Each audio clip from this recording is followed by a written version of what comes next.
ಮೃತ್ತಿಕೆಯಲ್ಲಿ ಗಣಪತಿಯನ್ನ ಮಾಡಿ ಮನೆ ಮನೆಗಳಲ್ಲೂ ಪೂಜೆಯನ್ನ ಮಾಡ್ತಿದ್ದೀವಿ. ಈ ನಡುವೆ ಬೇರೆ ಬೇರೆ ಪದಾರ್ಥಗಳಿಂದ ಗಣಪತಿಯನ್ನ ಮಾಡಿ ಹೆಚ್ಚಾಗಿ ಪ್ಲಾಸ್ಟಿಕ್ ಕೂಡ ಬಳಸುವಂಥದ್ದು ಜಾರಿಗೆ ಬಂದಿದೆ. ಆದರೆ ಇದನ್ನು ತಡೆಗಟ್ಟಲಿಕ್ಕೂ ಸಾಕಷ್ಟು ಕ್ರಮಗಳು ತಗೊಳ್ತಿದ್ದಾರೆ. ಈ ಬಗ್ಗೆ ಏನು ಹೇಳ್ತೀರಿ? ಮೃತ್ತಿಕೆ ಹನಮೇ ಪಾಪಂ. ವೇದದಲ್ಲಿ ಮೃತ್ತಿಕೆಯು ಪಾಪವನ್ನು ತೊಳೆಯುತ್ತೆ ಅಂತ. ಹಿಂದೆ ನಾವು ಮೃತ್ತಿಕಾ ಶೌಚ ಅಂತ ಮಾಡ್ಕೋತಾ ಇದ್ವಿ. ಇವತ್ತು ಸೋಪಿನ ಶೌಚ ಬಂದಿರೋದ್ರಿಂದ ಮೈಯೆಲ್ಲ ಕಜ್ಜಿ. ನಮ್ಮ ಹಿಂದಿನವರು, ನಮ್ಮ ಅಜ್ಜಿ ಇರ್ಬೋದು, ನಮ್ಮ ತಾತ ಇರ್ಬೋದು, ನಮ್ಮ ಮುತ್ತಾತ ಇರ್ಬೋದು, ಎಲ್ಲರೂ ಮೃತ್ತಿಕಾ ಶೌಚ ಮಾಡ್ಕೊಳ್ತಾ ಇದ್ವಿ. ಶೌಚ ಅಂದರೆ ಕ್ಲೆನ್ಸ್ ಮಾಡ್ಕೊಳ್ತಕ್ಕಂಥ ಒಂದು ಸಾಧನ.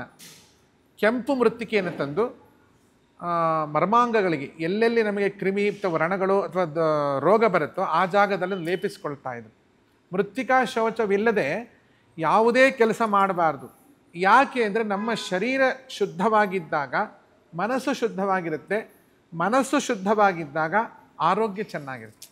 ಅದಕ್ಕಾಗಿ ಮೃತ್ತಿಕೆ ವೇದದಲ್ಲಿ ಅದನ್ನು ಸ್ತೋತ್ರ ಮಾಡುತ್ತಾರೆ. ಭೂದೇವಿಯನ್ನು, ಗಣಪತಿಯನ್ನು ಮೃತ್ತಿಕೆಯಲ್ಲೇ ಮಾಡಬೇಕು. ಯಾಕೆ ಅಂತಂದರೆ ಭೂಮಿಗೆ ಅಧಿಪತಿ ಯಾರು? ಮಂಗಳಗ್ರಹ. ಮಂಗಳಗ್ರಹ ಭೂಜಾತ ಅವನು. ತುಂಬ ಜನ ಅಂಗಾರಕ ಸಂಕಷ್ಟಿ ಅಂತ ಹೇಳ್ತಾರೆ ನೋಡಿ, ವಿಶೇಷ ಅಂತ. ಅಂಗಾರಕನಿಗೂ ಗಣಪತಿಗೂ ಬಹಳ ಅವಿನಾಭಾವ ಸಂಬಂಧ ಇದೆ. ಮೃತ್ತಿಕೆಯಲ್ಲೇ ಯಾಕೆ ಮಾಡಬೇಕು ಅಂತಂದರೆ ಪಾರ್ವತಿ ತನ್ನ ಮೈಯ ಮಣ್ಣನ್ನು ತೆಗೆದು ಸುಂದರವಾದ ಮಗುವನ್ನು ಸೃಷ್ಟಿ ಮಾಡಿ ತನ್ನ ಪಂಚಪ್ರಾಣಗಳನ್ನು ಅದರಲ್ಲಿ ಇರಿಸಿ ಪ್ರತಿಷ್ಠೆ ಮಾಡುತ್ತಾಳೆ. ಮುಂದೆ ಮಹೇಶ್ವರ ಬಂದು ಅವನಿಗೂ ಆ ಗಣಪತಿಗೂ ಸಂವಾದ ಆಗುತ್ತೆ. ಅವನ ಕುತ್ತಿಗೆ ಕಡಿತಾನೆ. ಮುಂದೆ ಆನೆ ತಲೆಯನ್ನು ತಂದಿಡ್ತಾನೆ. ಇದೆಲ್ಲ ಕತೆ ನಂಬುವಂಥದ್ದಲ್ಲ ಅಂತ ತುಂಬ ಏನು ಕತೆಗಳೆಲ್ಲ ಅಡಗೋಲಜ್ಜಿ ಕತೆ ಅಂತ ಹೇಳ್ತಾರೆ. ಸರಿ, ಇಂಥದ್ದೊಂದು ಕತೆ ನೀವು ಬರೀರಿ ನೋಡೋಣ, ನೀವು ಬರೀರಿ ನೋಡೋಣ. ನೀವೇ ಒಂದು ಆಲೋಚನೆ ಮಾಡಿ ಇಂಥ ಕತೆ ಬರಿಬೋದಲ್ಲ. ಹಿಂದಿನವರು ಬರೆದಿರ್ತಕ್ಕಂಥ ಈ ಕತೆ ಸತ್ಯ ಹೌದೋ ಅಲ್ವೋ ಗೊತ್ತಿಲ್ಲ. ಇದರಲ್ಲಿ ಸುಳ್ಳಂತೂ ಇಲ್ಲ. ಯಾಕೆ ಅಂದರೆ ನಾವು ಈ ಕಥೆಯ ಒಳಗೆ ಹೊಕ್ಕು ತಾತ್ವಿಕತೆಯನ್ನು ಅರ್ಥ ಮಾಡ್ಕೋಬೇಕು. ಅಲ್ಲಿ ಪಾರ್ವತಿ ಅನ್ನೋಳು ಒಂದು ಹೆಣ್ಣಲ್ಲ, ಅವಳು ಮನೋಭಿಮಾನಿನಿ ದೇವತೆ, ಮನಸ್ಸಿನ ಕಂಟ್ರೋಲ್ ಮಾಡ್ತಕ್ಕಂಥ ಒಂದು ಆಫೀಸರು. ಅವಳ ಗಂಡನೂ ಕೂಡ ಪಾರ್ವತಿ ಬುದ್ಧಿಗೆ ಅಭಿಮಾನಿ, ಮನಸ್ಸಿಗೆ ಅಭಿಮಾನಿ ಶಂಕರ. ತನ್ನ ಮನಸ್ಸಿನಿಂದ ಈ ಪ್ರಕೃತಿಯಲ್ಲಿ ದೊರೆಯುವಂಥ ಧೂಳನ್ನು ತೆಗೆದು ಅವಳು ಮೃತ್ತಿಕೆಯನ್ನು ಸೃಷ್ಟಿ ಮಾಡಿ ಅದರ ಗಣಪತಿಯನ್ನು ಮಾಡಿ ತಲೆಯನ್ನು ಇಟ್ಲು. ಪ್ರಶ್ನೆಗೆ ಒಂದು ಪ್ರಶ್ನೆ ಬರುತ್ತೆ. ಅವಳೇ ತನ್ನ ಮೈಯಿಂದ ಮಣ್ಣನ್ನು ತೆಗೆದು ಒಂದು ಮಗುವನ್ನು ಮಾಡಿದ ಮೇಲೆ ಮುಂದೆ ಅವರಪ್ಪ ಬಂದು ಆ ಮಗುವಿನ ತಲೆ ತೆಗೆದ ಮೇಲೆ ಪುನಃ ನನ್ನ ಮಗುವಿಗೆ ಪ್ರಾಣ ಕೊಡು ಅಂತ ಕೇಳಿದ್ರೆ ಏನು ಅರ್ಥ ಇದೆ? ಏನು ಅಂತಂದರೆ ನೀವೇ ಹೇಳ್ತಾ ಇದ್ದೀರ ಮನೋಭಿಮಾನಿನಿ ಅಂತ. ಎಲ್ಲರ ಮನಸ್ಸನ್ನು ಬುದ್ಧಿಯನ್ನು ಕಂಟ್ರೋಲ್ ಮಾಡ್ತಕ್ಕಂಥ ಬುದ್ಧಿಗೆ ಅಭಿಮಾನಿಯವಳು. ಅವಳಿಗಷ್ಟು ಬುದ್ಧಿ ಇಲ್ವಾ? ನಾನು ಇಂಥದ್ದೊಂದು ಮಗುವನ್ನು ಸೃಷ್ಟಿ ಮಾಡ್ತೀನಿ, ಅದಕ್ಕೊಂದು ಸ್ವಲ್ಪ ಬುದ್ಧಿ ಹೇಳಬೇಕು ನಾನು. ಏನು ಅಂತಂದರೆ ನಿಮ್ಮಪ್ಪ ಹೀಗಿದ್ದಾನೆ, ತಲೆ ಮೇಲೆ ಚಂದ್ರ ಇದ್ದಾನೆ, ಏನೋ ಹೇಳೋ ಪರಿಚಯ ಮಾಡಿಸ್ಬೇಕಲ್ವಾ? ಪರಿಚಯ ಮಾಡಿಸದಷ್ಟು ಬುದ್ಧಿಹೀನಳು ಅವಳು. ಇನ್ನು ಮನೋಭಿಮಾನಿನಿ ಅವನು. ಏನು ಮನಸ್ಸು ಅನ್ನೋ ಶಬ್ದಕ್ಕೆ ನಾವು ಯಾವ ರೀತಿ ನಾವು ಅದನ್ನು ವಿಶ್ಲೇಷಣೆ ಮಾಡೋಕ್ಕೆ ತುಂಬ ಕಷ್ಟ. ಪ್ರತಿಯೊಂದು ಜೀವನದಲ್ಲಿರ್ತಕ್ಕಂಥ ಮನಸ್ಸನ್ನು ಅಧ್ಯಯನ ಮಾಡುವಂಥ, ನೋಡುವಂಥ ಅವನ ಹೆಸರು ವಿಶ್ವನಾಥ ಅಂತ. ವಿಶ್ವಕ್ಕೆ ಒಡೆಯ. ಅವನಿಗಷ್ಟು ಕಾಮನ್ ಸೆನ್ಸ್ ಬೇಡವಾ? ತನ್ನ ಹೆಂಡತಿ ಇಂಥದ್ದೊಂದು ಬೊಂಬೆ ನಿರ್ಮಾಣ ಮಾಡಿ ತನ್ನ ಜೀವನ ಕೊಟ್ಟಿದ್ದಾಳೆ. ಅವನು ಮನೋಭಿಮಾನಿನಿ ಅಂತ ಒಪ್ಕೊಳ್ಳೋದು ಬೇಡ, ಇವಳಿಗೆ ಬುದ್ಧಿ ಇಲ್ಲ ಅಂತ ಒಪ್ಕೊಳ್ಳೋದು. ಮತ್ತು ಹೇಗೆ ಇದನ್ನು ನಾವು ಅನ್ವಯ ಮಾಡೋದು? ಇನ್ನೊಂದು ಸಂಶಯ ಇದೆ ಇದರಲ್ಲಿ. ಅವಳ ಹೆಸರು ತ್ರಿಪುರ ಸುಂದರಿ ಅಂತ. ಇವತ್ತೆಲ್ಲ ನಾವು ತ್ರಿಪುರ ಸುಂದರಿಯನ್ನೇ ನೋಡ್ತಾ ಇದ್ದೀವಿ. ಅವಳು ತ್ರಿಪುರ ಸುಂದರಿ. ತ್ರಿಪುರ ಸುಂದರಿ ಕಂಜದಲಾಯತಾಕ್ಷಿ ಕಾಮಾಕ್ಷಿ ತ್ರಿಪುರ ಸುಂದರಿ.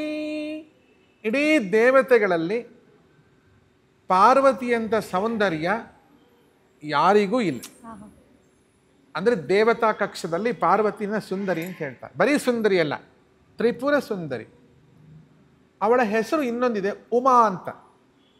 ನಮ್ಮ ಸಂಸ್ಕೃತದಲ್ಲಿ ಅರ್ಥವಿಲ್ಲದೆ ವ್ಯರ್ಥ ಭಾಷಣಗಳಿಲ್ಲ. ಈಗ ನಿನ್ನ ಹೆಸರು ಮಂಜರಿ ಅಂತ. ಮಂಜರಿ ಅಂದರೆ ಕುಡಿ ಅಂತ, ಅಂದರೆ ತೆನೆ ಅಲ್ವಾ? ತೆನೆ ಮಂಜರಿ ಅಂದರೆ ಗುಚ್ಚಾಗಿ ತುಂಬಿಕೊಂಡಿರೋದು ಅಂತ. ಹಾಗೆ ಉಮಾ ಎನ್ನುವ ಅದಕ್ಕೂ ಒಂದು ಅಬ್ರಿಯೇಷನ್ ಏನಿದೆ, BBC, ಬ್ರಿಟಿಷ್ ಬ್ರಾಡ್ಕಾಸ್ಟಿಂಗ್ ಕಾರ್ಪೊರೇಷನ್ ಇದ್ದ ಹಾಗೆ ಉಮಾ ಸೌಂದರ್ಯಾಣ ಯಥಾ ಉಮಾ. ಸೌಂದರ್ಯ ಅನ್ನೋ ಶಬ್ದಕ್ಕೆ ಉಮಾ ಶಬ್ದ ಅರ್ಥ. ಅಂಥ ಪರಮಸುಂದರಿ ಒಂದು ಬೊಂಬೆಯನ್ನು ನಿರ್ಮಾಣ ಮಾಡ್ತಾಳೆ. ಯಾತಕ್ಕೆ? ತಾನು ಸ್ನಾನಕ್ಕೆ ಹೋಗಬೇಕು ಅಂತ. ಇಲ್ಲಿ ನಾಸ್ತಿಕರ ಒಂದು ಹಾಸ್ಯಾಸ್ಪದ ಪ್ರಶ್ನೆಯೂ ಬರ್ತಿದೆ. ಆಕೆ ತನ್ನ ಮೈಯ ಮಣ್ಣಿಂದ ಅದನ್ನ ನಿರ್ಮಾಣ ಮಾಡ್ತಾಳೆ ಗಣಪತಿಯನ್ನ ಅಂದ್ರೆ ಅಷ್ಟು ಮಣ್ಣು ಆಕೆಗೆ ಮೆತ್ಕೊಂಡಿತ್ತಾ ಅನ್ನುವಂಥದ್ದು. ಹೇಳ್ತೇನೆ ಅದನ್ನೇ ಹೇಳ್ತಾ ಇದ್ದೇನೆ. ಆ ನಾಸ್ತಿಕರ ಪ್ರಶ್ನೆ ತುಂಬ ಚೆನ್ನಾಗಿರುತ್ತೆ. ಯಾಕೆ ಅಂದರೆ ಆಸ್ತಿಕರಿಗಿಂತ ನಾಸ್ತಿಕರು ಚೆನ್ನಾಗಿ ಓದಿರ್ತಾರೆ, ನಮ್ಗಿಂತ ಚೆನ್ನಾಗಿ ಓದಿರ್ತಾರೆ. ಯಾಕೆ ಅಂದರೆ ಇದನ್ನು ಅಲ್ಲಗಳೆಯಬೇಕು ಅನ್ಬೇಕಾದ್ರೆ ಚೆನ್ನಾಗಿ ಓದಿರ್ಬೇಕಲ್ವ ಅವರು. ಅದಕ್ಕೆ ಅವ್ರು ಕೇಳೋ ಪ್ರಶ್ನೆನೇ ಇದು. ಪೂರ್ವಪಕ್ಷ ಮಾಡ್ತಾ ಇದ್ದೀನಿ, ಆಮೇಲೆ ಸಿದ್ಧಾಂತ ಮಾಡ್ತೀನಿ. ಖಂಡಿತ. ಅವ್ರು ಹೇಳೋದೇನು? ತ್ರಿಪುರ ಸುಂದರಿ ಅಂತ ಹೇಳ್ತೀರಿ.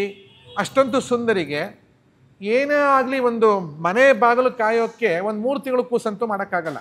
ಒಂದು 18 ವರ್ಷದ ಹುಡುಗ ಆದರೆ ಚೆನ್ನಾಗಿ ಕಾಯ್ಬೋದೋ ಏನು ಅಂತ. ಅಷ್ಟೊಂದು ಮಣ್ಣು ಅವಳ ಮೈಯಲ್ಲಿ ಹೇಗೆ ಬಂತು? ಒಂದು ತ್ರಿಪುರ ಸುಂದರಿಯ ಮೈಯಲ್ಲೇ ಇಷ್ಟೊಂದು ಮಣ್ಣು ಬರುವಾಗ ಮಾಮೂಲಿ ನಮ್ಮ ಹೆಂಗಸರಿಗೆ ಇನ್ನೆಷ್ಟು ಮಣ್ಣಿರುತ್ತೆ ಅಂತ ಅದೊಂದು ಹಾಸ್ಯಾಸ್ಪದ ಅನಿಸುತ್ತೆ. ಜೊತೆಗೆ ಅವಳೇ ತ್ರಿಪುರ ಸುಂದರಿಯಾಗಿ ಮಣ್ಣಂತೂ ಬರೋಕ್ಕೆ ಸಾಧ್ಯ ಇಲ್ಲ. ಮಣ್ಣು ಮಣ್ಣು ಬಂದ ಮೇಲೆಲ್ಲ ಕ್ಲೆನ್ಸ್ ಆದಮೇಲೆ ಪುನಃ ಸ್ನಾನದ ಅವಶ್ಯಕತೆ ಏನಿರುತ್ತೆ? ಇದೆಲ್ಲ. ಇನ್ನು ಶಿವ ಬಂದ, ತಲೆ ತೆಗೆದ ಮೇಲೆ ಉತ್ತರ ದಿಕ್ಕಲ್ಲಿ ಯಾರು ಮಲಗಿದ್ದಾರೋ ಅವರ ತಲೆ ತಗೊಂಡು ಬಾ. ಅವತ್ತಿನ ದಿವಸದಲ್ಲಿ ಆನೆ ಒಂದೇ ಮಲಗಿತ್ತಾ? ಇನ್ಯಾರು ಮಲಗಿರ್ಲಿಲ್ವಾ? ಇದೆಲ್ಲ ಪ್ರಶ್ನೆಗಳು ಸಂತೆಗಟ್ಟಲೆ ಕೇಳೋರಿದ್ದಾರೆ. ಅವರಿಗೆ ಅಧ್ಯಯನದ ಕೊರತೆ ಇದೆ.